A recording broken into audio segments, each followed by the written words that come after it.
First off, I would like to thank the organizer for giving me the opportunity to introduce my project. The number one killer in the world, heart attack and stroke, share a common pathogenesis, which is arteriothrombosis. So during arteriothrombosis, the development of pathological blood thrombi involve a series of events that are initiated by the rupture or erosion of an arteriosclerotic plaque. And then the platelets are activated and aggregate with nearby platelets to form a temporary thrombus, which is later stabilized by polymerized fibrin. So in order to dissolve the thrombus for reperfusion, current pharmaceutical thrombolysis therapy involves the treatment with RTPA. But despite being widely available, the intravenous administration of RTPA exhibit less than 50% efficacy in patients due to systemic degradation and associated with devastating bleeding complication as a result of off-target effect. So one of the reasons that account for the RTPA low efficacy is the thrombus composition. While arterial thrombi are composed primarily of activated platelet aggregates, recent studies have shown that the neutrophils are also present. So upon activation, these neutrophils release nets, which are extracellular DNA networks associated with histone and neutrophil granular proteins. So the fluorescent images on the right are from our lab showing the development of in vitro thrombi. During the event of arteriothrombosis, nets have been identified as major triggers as they can bind to platelets and other plasma proteins such as fibrin, as shown in red here, to cause platelet activation and aggregation to support a pro-thrombotic environment. And after a thrombus is formed, nets can also stabilize and strengthen the thrombus, making it a robust clot that is resistant to thrombolytics. So this is proven by a recent study which showed that coronary thrombus nets content was associated with poor outcome in MI and identified nets as a potential therapeutic target to improve TPA-induced thrombolysis. So based on that, one way to overcome the intrinsic thrombolysis resistance is by using DNase 1, which can lyse the DNA scaffold within the within nets and accelerate the thrombolysis when used in combination with RTPA. So this has been demonstrated most notably here, which are from an ex vivo lysis assay on human thrombi, where the combination of TPA and DNase 1 significantly decreased the thrombus weight when compared to either RTPA or DNase 1 alone.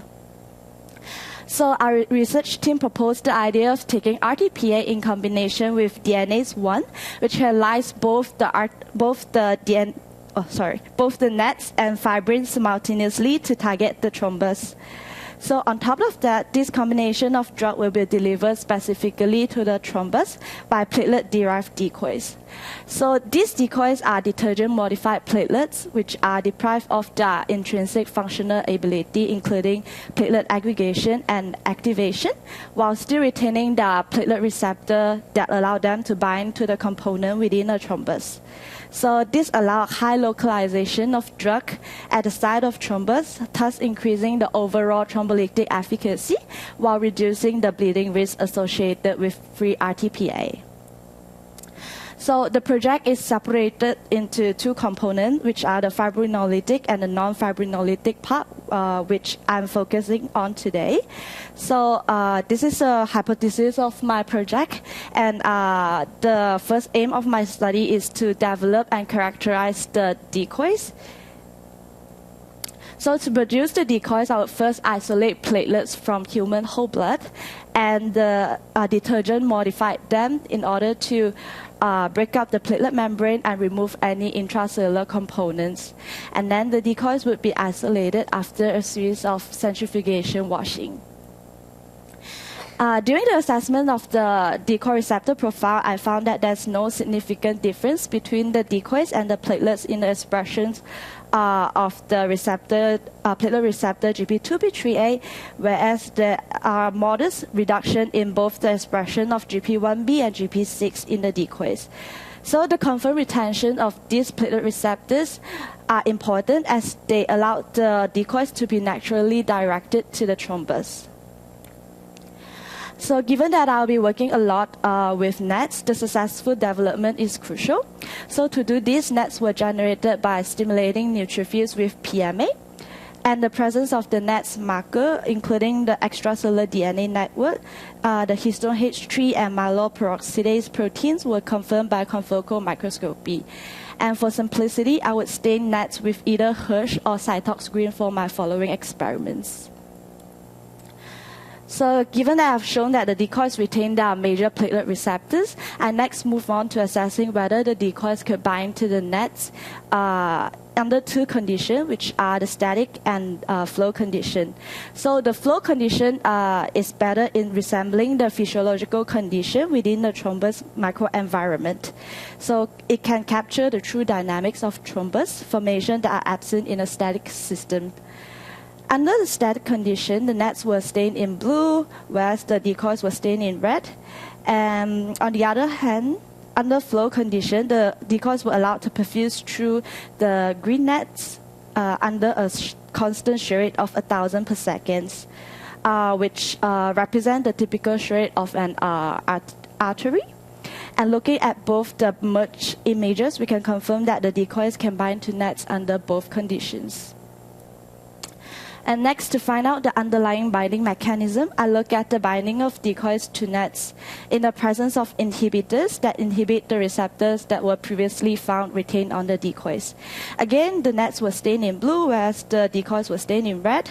And these images show that the binding of decoys and nets were significantly affected by these inhibitors, where the inhibitors have comparable differences in inhibiting their respective receptors. Meanwhile, the pilot data from flow experiments demonstrated that the interactions between decoys and nets were affected by these receptors as well. However, due to biological variance in the decoys control group, repeating this experiment would provide a more solid confirmation.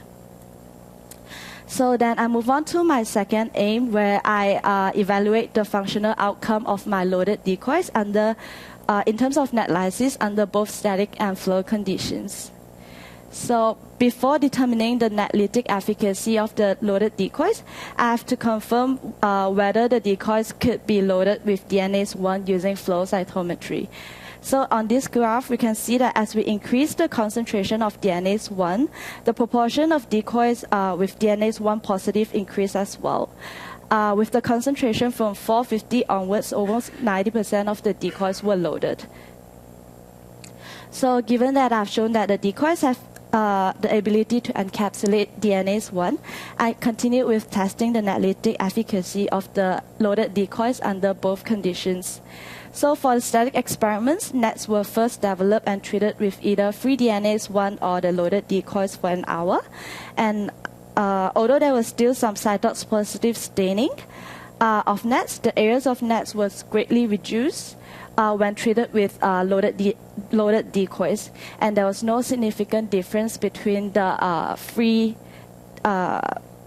DNase 1 and the loaded decoys treatments. And then jumping on to the flow condition where nets were developed within the channel slide, and then either DNase 1 or the loaded decoys were perfused through nets for 5 minutes to allow net lysis. Similar to the static condition, the treatment of free DNase 1 and loaded decoys significantly decreased the amount of nets. So in addition to the nets alone, I also look at the net lytic efficacy of the loaded decoys within net-rich thrombi under flow conditions. And this allowed me to determine their interaction with the thrombus component, including platelets here in red and fibrinogen in magenta, within the thrombi microenvironment. So to do this, whole blood was first perfused through nets at a constant shear rate of 1,000 per second to develop net-rich thrombi. and followed by the perfusion of either free DNase 1 or loaded decoys for another 5 minutes. And despite the lack of complete destruction, the results revealed that the loaded decoys were also able to lyse nets within the net-rich thrombi. So in summary, I've shown that the decoys retain the major platelet receptors important for adhesion. And this interaction is dependent upon the platelet adhesion receptors. And lastly, these decoys can be loaded with DNase 1 to target both the nets, within thrombi under both static and flow conditions. So given that my project partner Julia is in charge of the fibrinolytic part of the experiment, in the future we will try to be co-loading both the RTPA and DNase 1 together to test the functional outcome in terms of the decoys loading efficiency and the thrombolytic efficacy.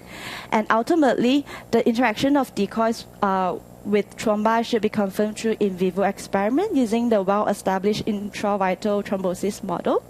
And with this, the biodistribution and the thrombolytic efficacy of the loaded decoys can be examined in real time. And the safety profile of the loaded decoys can also be evaluated using tail bleeding experiments. And yeah, I would like to take this opportunity to thank everyone in the ATVB and MINT lab, especially my supervisors and my project partner, Julia.